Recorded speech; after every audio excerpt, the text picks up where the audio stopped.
Please come into my room.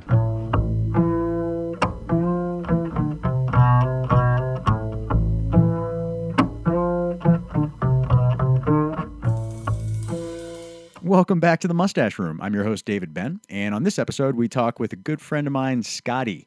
He's a stand-up comedian, an anesthetist, and just a really fun, interesting, smart dude.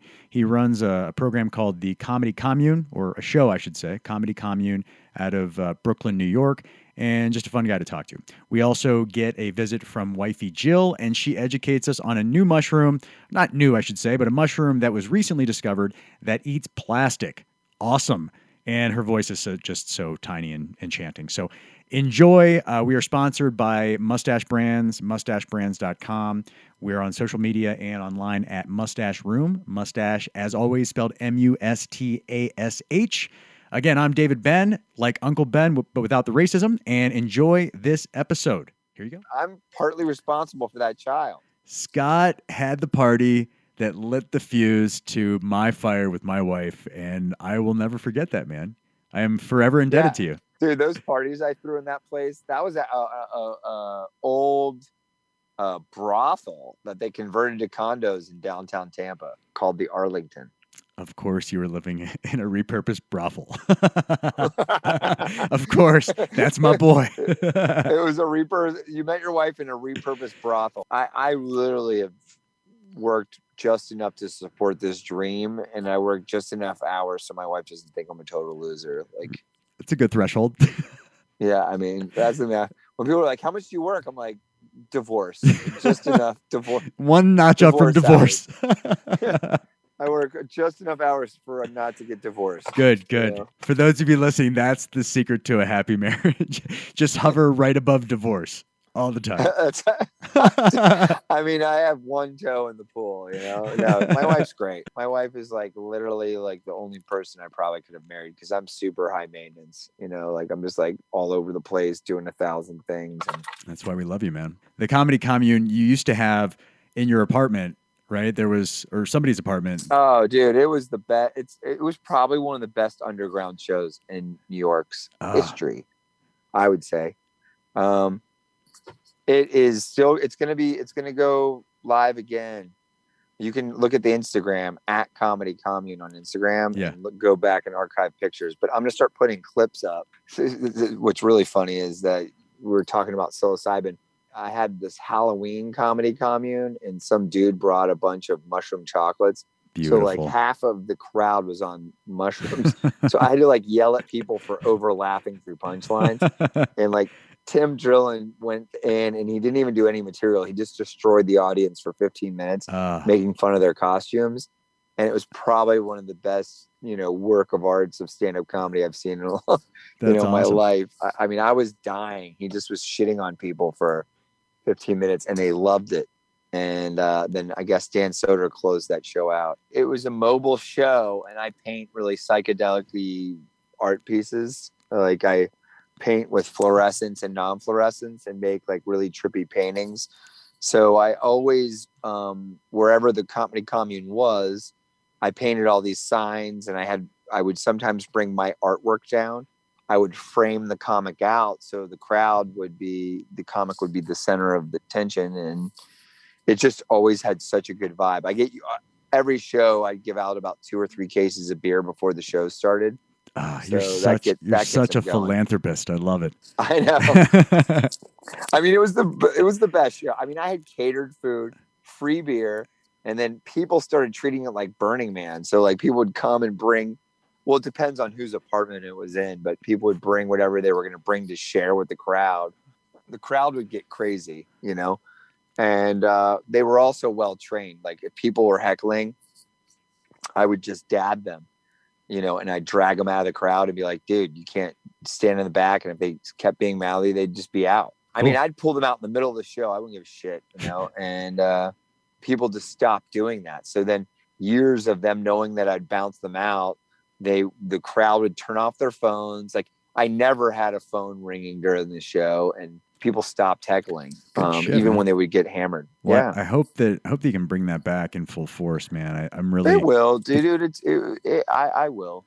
The one thing I should have done historically is have a host and just do a set, because I can't tell you how many times I just ate a dick trying to produce a show and host it. You know, I worked the pandemic in Queens, the peak.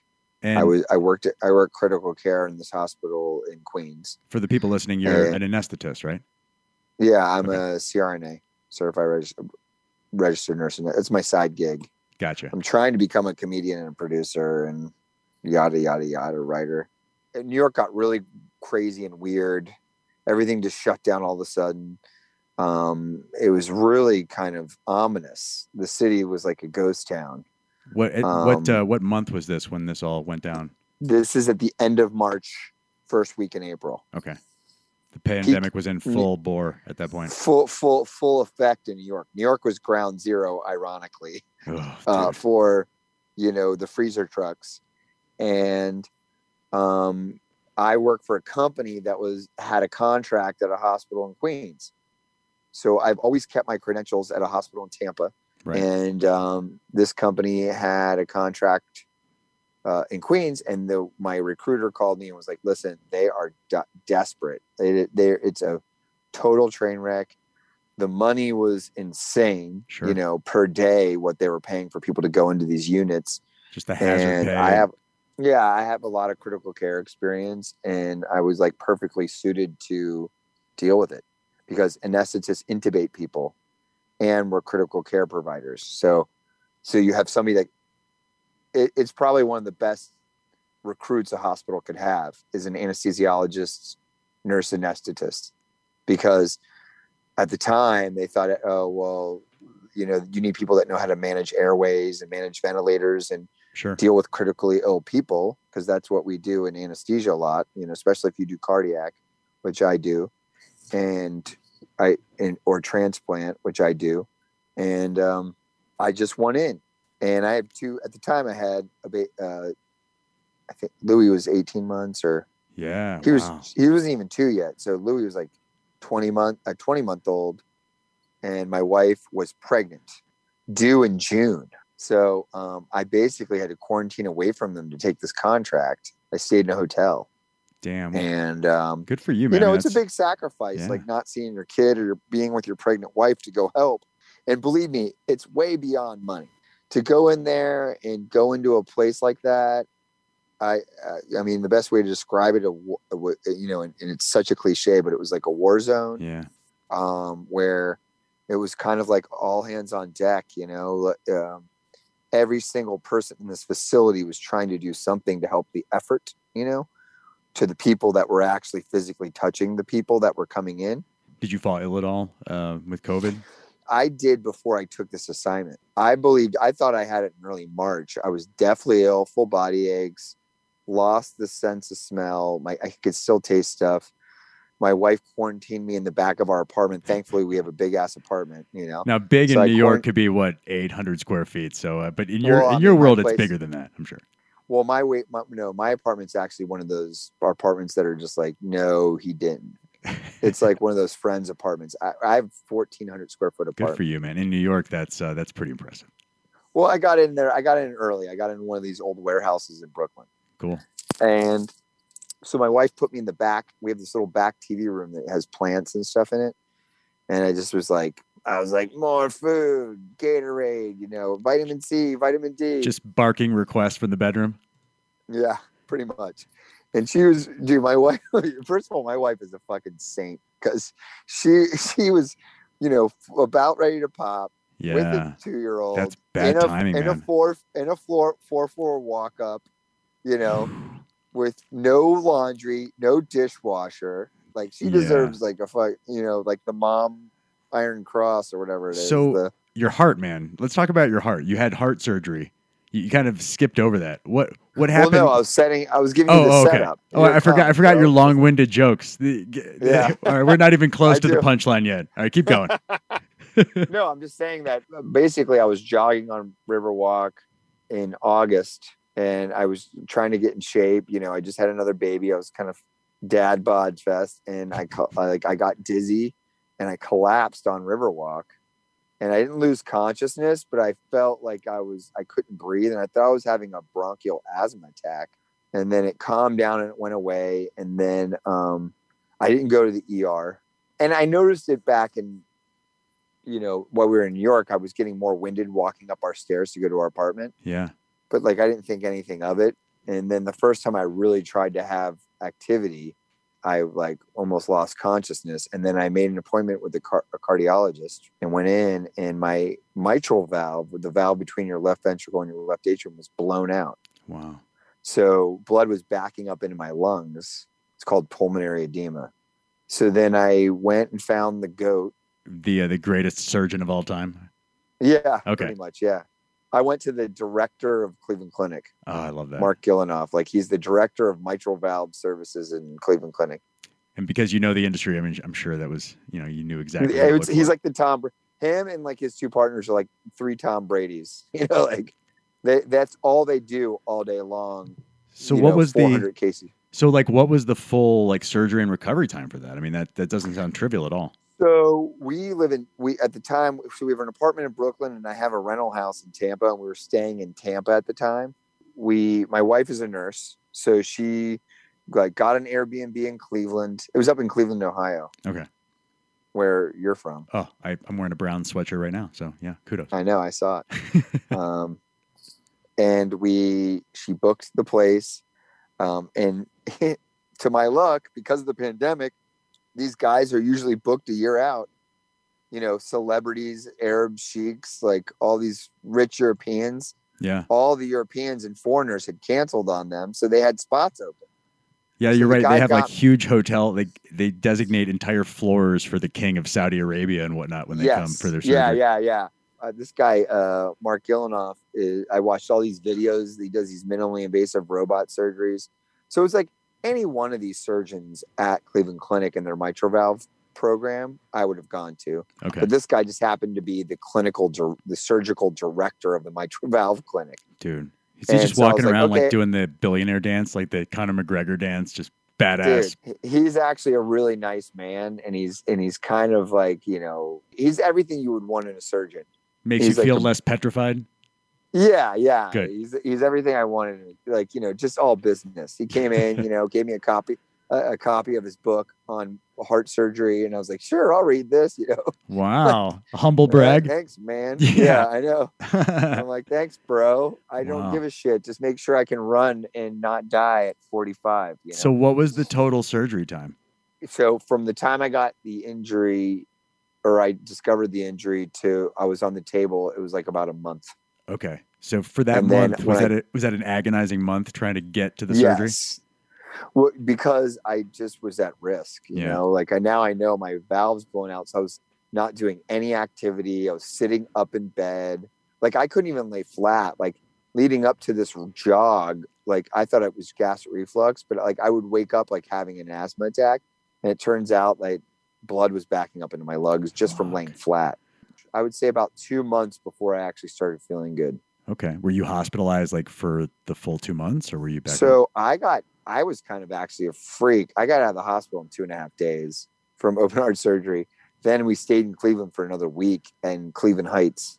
14 weeks out, I started running. Oh, yeah. Segment. Now, where'd you get the mushroom shirt? I got to know. When you saw me, you saw the mushroom shirt. Mushroom shirt. Bang, mushroom shirt. But see, you can't stop with the mushroom shirt. Now, let me show you something. Look at that. Stop! Gerard, did you know on the inside was special mushrooms?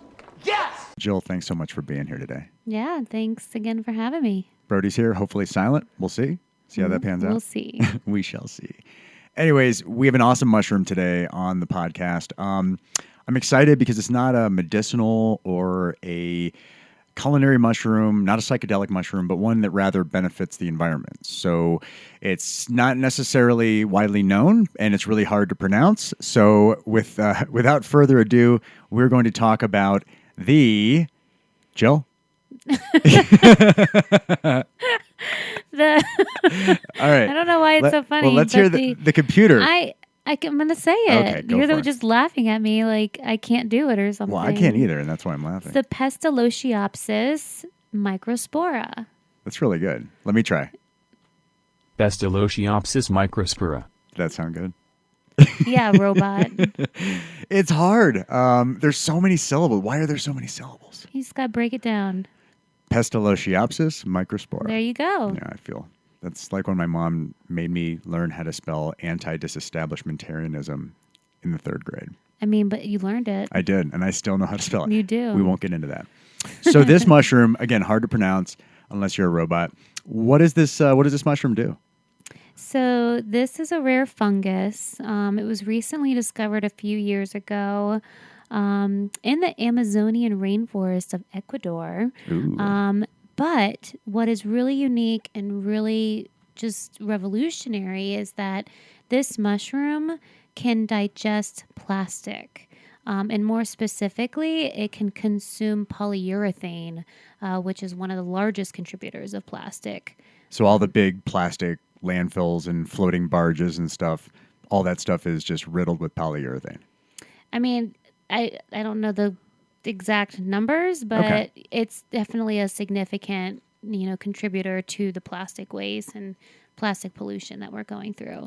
I mean, I definitely think that with the plastic pollution in the oceans and the environment, I mean, the fish are eating it, we're eating the fish, so humans are therefore consuming, levels of plastic. It's going to be an all teams effort.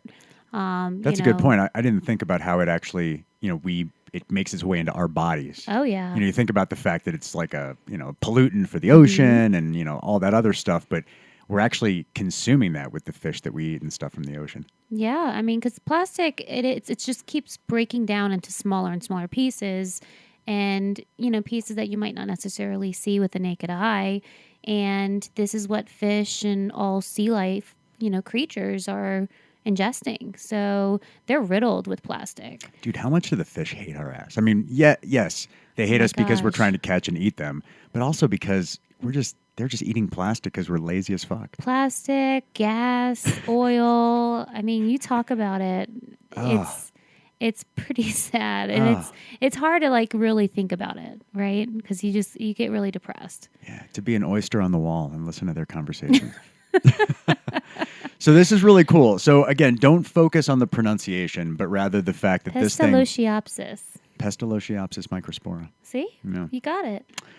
So something else really interesting about this mushroom is that it can thrive without oxygen, which suggests that it has an enormous potential for feeding on the waste in landfills. So when we talk about without oxygen, if you think of compostable materials, so food waste, yard waste, things that naturally will break down over time, when those are sent to the landfill instead of, to a composting site, they are trapped underneath other garbage. Yeah. And so they create these pockets where you need oxygen to then break down that material waste. And without the oxygen, instead it emits methane, which is one of the largest greenhouse gases contributing to the CO2 emissions and thus, destroying the planet. So if there's a way that we could fold in these mushrooms or fold in the spores into our landfill waste, it could then help reduce and, hopefully eliminate it. That's crazy too. And methane, that's the same, we were talking about it earlier with the cows and all the farming and stuff. So the same kind of process that takes place inside of a cow's butthole is essentially happening inside of this compost in a landfill. That's crazy. I never thought of it that way. Yeah, I recently just learned that in one of my cooking classes of the significant greenhouse gases that are emitted by the lack of composting, because we're new to composting and our tiny little compost thing it's tiny. It is. And if you don't get rid of it right away, it starts to smell and become really juicy in a bad way. And you can't get the smell out. Ooh, but the thing is, it's small. I mean, it's smaller than a trash basket in the bathroom. And when you think about all the food waste and just, the things that you go through, not food that goes bad, but, you cut up some strawberries and you got to get rid of the stems, or you get a banana peel, all of that, it's worth composting, to avoid, it's just like the next level of recycling, if you will. So you have a trash can, you have a recycling can, then you got to get that compost can if you don't have it already. Yeah, I mean, we luckily have a neighbor that's a huge evangelical composter. Yeah, like no, she's recruiting neighborhood participants she to is, compost. and if she didn't, we probably wouldn't have learned as much as we have, because she wants to, change the laws in Denver and have composting be free because you have to pay to compost, Which is ridiculous. which is completely ridiculous. And then trash is, negligible if you pay towards a city or whatnot. When everyone can just throw anything in trash and. That green trash can that you see, that is the compost trash can. Don't hold your breath. Don't open that lid. Don't open that lid mistakenly. I think it's sometimes purple. Well, the one we use is green. Okay, It's a little bit yeah. smaller, a little more compact, a little sleeker of a trash can. Yeah, but hold your breath. Don't inhale that. Breathe through your mouth as you open that lid. Now, the cool thing about that, you just mentioned, when I think of composting, I'm like, oh, we're just separating shit, whatever, so we don't pollute the recyclables with food or the trash with food, whatever. I don't think about it from a scientific standpoint that I'm creating methane gas by, again, being a lazy piece of shit. You're creating methane. It enriches soil. I mean, it's reusable. When you talk about your substrates and, growing something out of, a substrate, if you will. So, yeah, I think we just don't know. It's just not educated enough. I agree. Now, when you were talking about how this works, how the mushrooms would overtake the compost or the plastic or whatever, and ultimately produce a fruiting body, produce an actual edible mushroom. I know oyster mushrooms behave kind of like the other unpronounceable mushroom, but they actually produce a really rich fruiting body. That's your lingo. That's my lingo. I don't know Okay. what you're talking So when I say fruiting body, I mean the actual mushroom. Yeah, so I guess it would just be a huge mycelium colony. Yeah, it would just create like a big brick of mycelium. Yeah. And That's then I want to really say cool. too, what was in that movie that we watched? It talked about the obviously there's a network of mycelium underground. But even that movie had referenced something of decomposition that was really unique. Yeah, I mean, if you look back historically at how the Earth has changed, fungi is always the reason that old things are now overtaken by the new things. So, as the environment, as the Earth changes, the fungi kind of comes in to clean up the old part of the environment. Yeah. So it always acts as like the cleaner and allows you to start fresh with, more greenery than whatever was dying there. Yeah, and I can't remember if it was like animal waste or just animal bodies or carcasses. But yeah, the way that it can decompose and then use that as nourishment to grow the next rendition. It's just like an evolutionary cycle. Exactly. And with the compost, I mean, you're just putting it back into that cycle. Mm-hmm. So as you eat, you eat everything you can, the things you can eat that are compostable, you use that to produce more food, more mushrooms. And, in countries that have weird environmental conditions, if you can find a way to harvest humidity, once the mycelium hits the oxygen, it needs to have humidity. So as long as you can harvest humidity or some sort of moisture in the air, I mean, you could be a third world country, you could be anywhere, and as long as you harvest these things responsibly, you'll have food. Well, and I'm wondering too, there's probably mushrooms out there that don't need the humidity, right? Because they all pivot in certain directions, and they're so unique, and there's so many out there. Yeah, I mean, fungi is just such a vast kingdom. I mean, so I'm sure there's some that are less needy as far as water and humidity. And now, where is that young activist, environmental activist, Greta Thunberg, or where's she from? Is she, what is it, Sweden? Is she Sweden? Because let's see, Greta, there's a Hulu documentary that I refuse to. Greta Thunberg. Why do you refuse? I don't, she's only like 12, so, I'm sorry, she's 18. So I just, her life doesn't seem to be that, there's not a lot of big body of work there to pull from. Oh my God, she's only 4'11". How cute.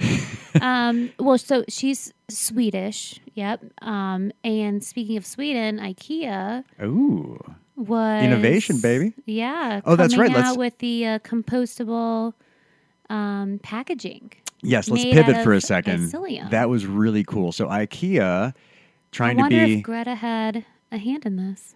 Let's not give her credit for something that I mean, Hey. maybe I appreciate her efforts at 18. I know. I'm just thinking maybe Sweden's laws are much more strict than others, and it's kind of why IKEA is adapting to this model. Good point. I mean, plus they probably use the most packaging out of any country or company in the world. Well, I love anybody that buys or goes to IKEA. I mean, you have to appreciate their innovation. I mean, whether you hate putting their shit together like I do, or you like it like Jill, I love it.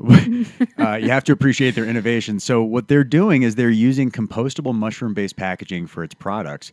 And I'm looking on the website here, and they look really sturdy and stable and well suited for that purpose. And it looks like they started in 2019. So this has been going on. We don't know the percentage of packaging as far as how much is used, but the fact that they're starting with it. And I believe the material, so it's made with mycelium. It's made with your base layer. What do you call it?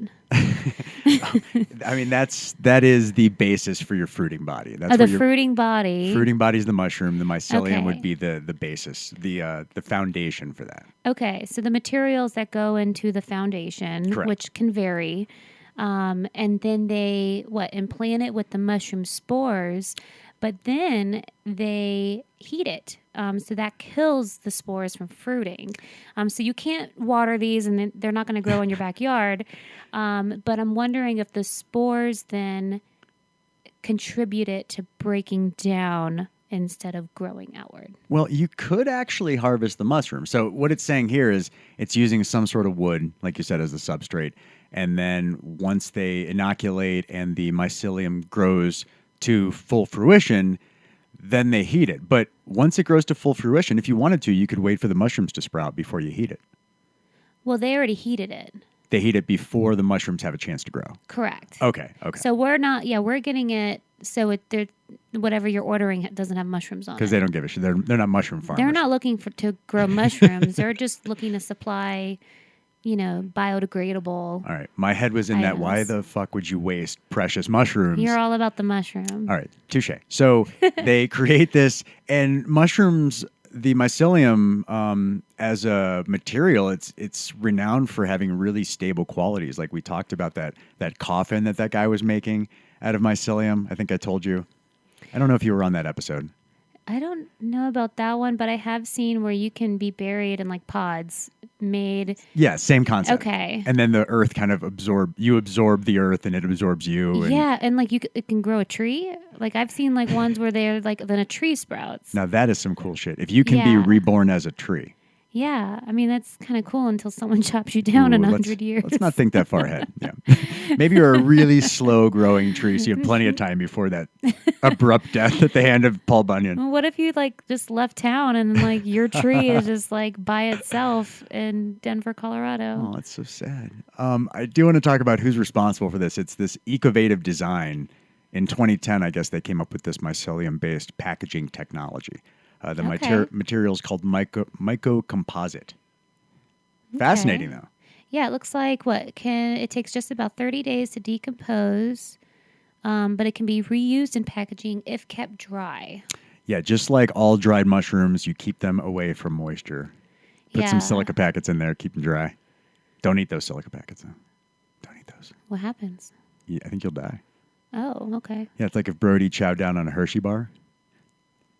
His silica is our Hershey's to him. Okay. All right, that sounds too delicious. Just don't eat the silica. It's not. It says all over the packaging, this is harmful. Do not eat. So we have the unpronounceable mushroom. Let me go back and we'll hear the robot. No, you say it. Crap. Pestalozziopsis. That's it. Microspora. I don't know why you've got that. I'll tell you what, it sounds way better when Pestalozziopsis microspora. the robot says it for me. No, it doesn't. Okay.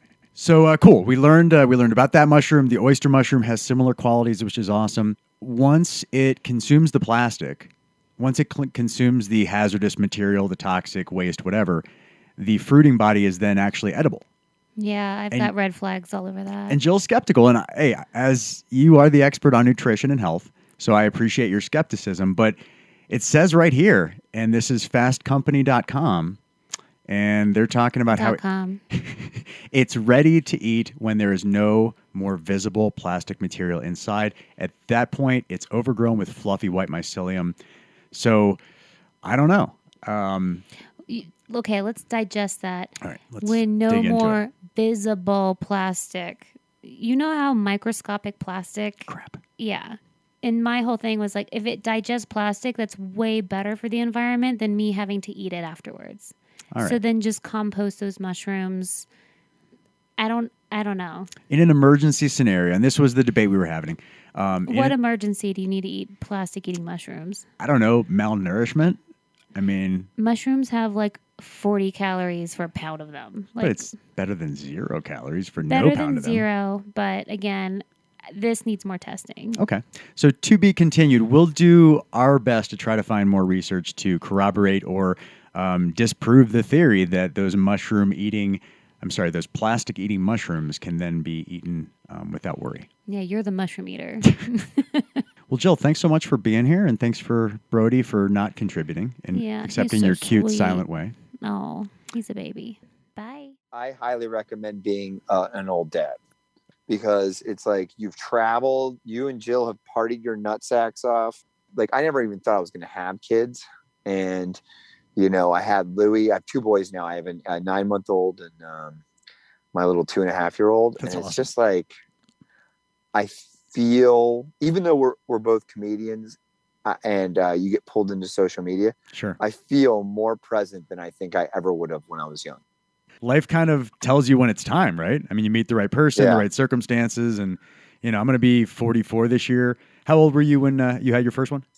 Louis is 2 and I'm 45. Okay. And Louis is 2.5. So About the I same. was 43. People are like, yeah, but now you're with these kids and we're free. Like my friend that had kids when he was young. And I'm like, yeah. But like, I literally banged my way through Europe. Like, who cares? You married your high school sweetheart, bro. Like, Yeah.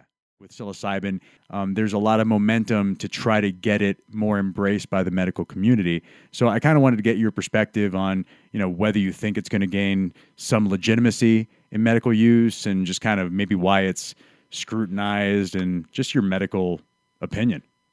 sure. So first of all, the studies are phenomenal with PTSD and mushrooms.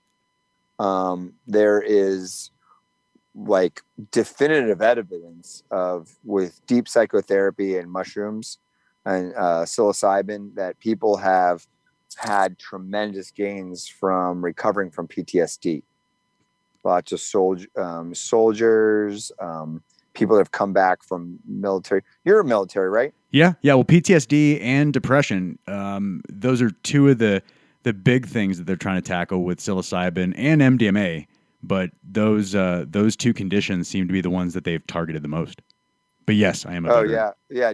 So did you take it for depression, or did you get PTSD from? I was only in training. So when I went into the Army, I went from training course to training course to training course, and then I was at Fort Bragg waiting to try out for Special Forces, and then I tried out and I got hurt in week 2 out of 3 of Special Forces assessment selection and injured my back. And so I got a medical discharge and never really got a chance to do anything super heroic, but it was a fun experience and I gained some discipline out of high school because I was kind of a piece of shit. There's a large swath of the medical community that have been studying the effects of psilocybin on various things. There's a lot of scientists from Johns Hopkins that have been studying psilocybin in patients that have Alzheimer's. Oh. And also for treatment of people that have severe opioid addictions. Okay. There's been, it's just unbelievable the amount of possibilities for this substance, Now, Scott, the one thing I wanted to ask you, my buddy who's a psychologist at the VA, and he mentioned that there was a concern with the length of the experience and how it overlaps between shifts. Like he works for the VA pretty much 9 to 5, And if there's an 8-hour mystical experience from psilocybin, that could overlap between shifts, and that causes some logistical issues. And so I was hoping that something that like petty wouldn't stop them from embracing the use of psilocybin and psychotherapy. But it's kind of interesting that would be something that would be brought to the forefront. That's pretty interesting. I mean, I'm not familiar with the actual, because various institutions have their own protocols, okay. And I would imagine that the VA is really bogged down with. I've never worked at the VA, but I've had colleagues that have worked at the VA, and it's just like, the VA is one of those systems that just moves in slow motion. Yeah. Right. It's like the world's biggest union. Like they're not in a hurry to do anything. Everything shuts down at 3. It's right. I'd have to say it's kind of one of the easiest jobs you could have. And it's unfortunate. There are some really good VA hospitals that have good reputations, but then there's probably a lot more that have terrible reputations. My dad was in and out of a couple of VA hospitals. Yeah. I don't know if the VA would be a place.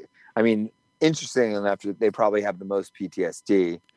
So, well, there's MAPS. There's maps.org, which is Rick Doblin, based out of Sarasota.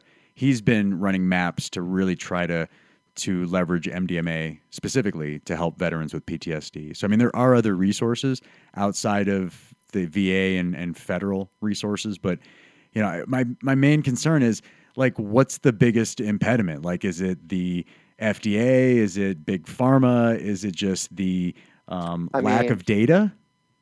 Well, I mean, I think for one, in general, our society is catching on to realize that big pharma has capitalism has suppressed a lot of medical uses in marijuana and mushrooms. Very true. And it started off, with reefer madness and the guy, not wanting to have hemp compete with wood and logging and paper products. Yeah. I forget the name of the guy. But big pharma, ironically, all these companies are jumping right into marijuana. Historically, J&J and Bristol Myers Squibb, these companies were, at the forefront of oppressing marijuana. And now they're the fastest ones trying to patent every little combination they possibly can. Really? Just a bunch of dirtbags. I didn't even realize really, that. just... Is it CBD or cannabis and CBD?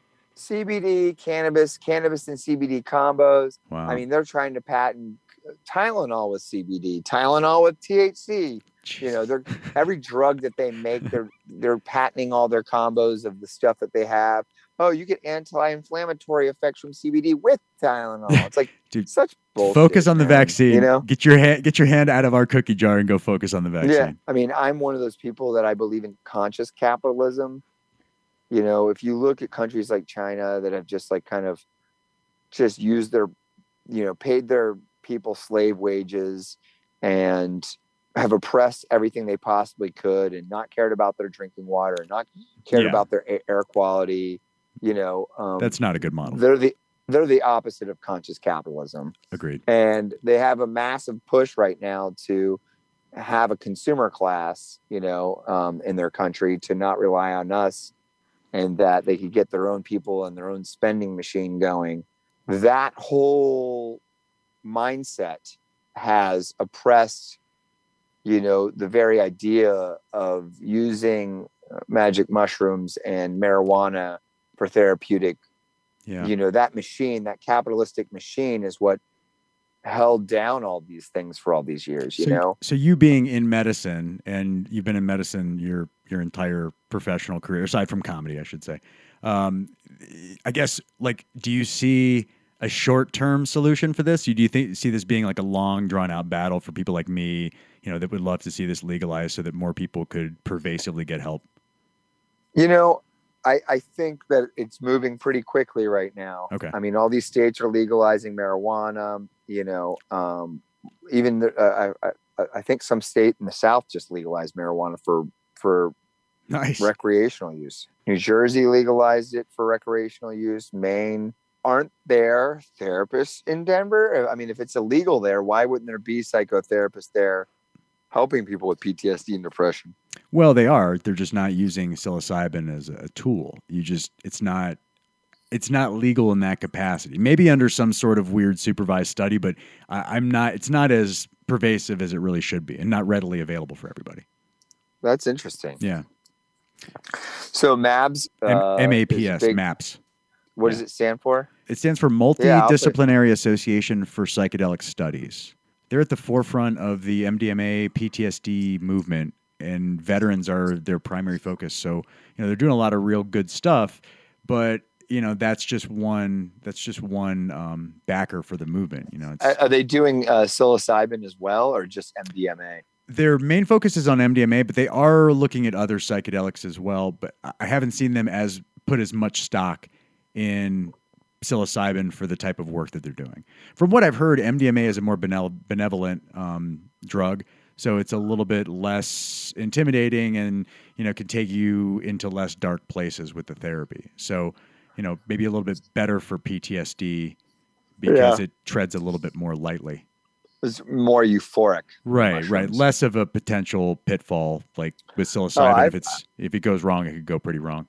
Scott, thank you, my friend, for being on the podcast, and hopefully we can have you back on again, man. Yeah, thanks for having me, man. Walk with me, baby, come on and talk with me, come on and take me downtown. Well, walk with me, baby, come on and talk with me, come on and take me downtown. Well, walk with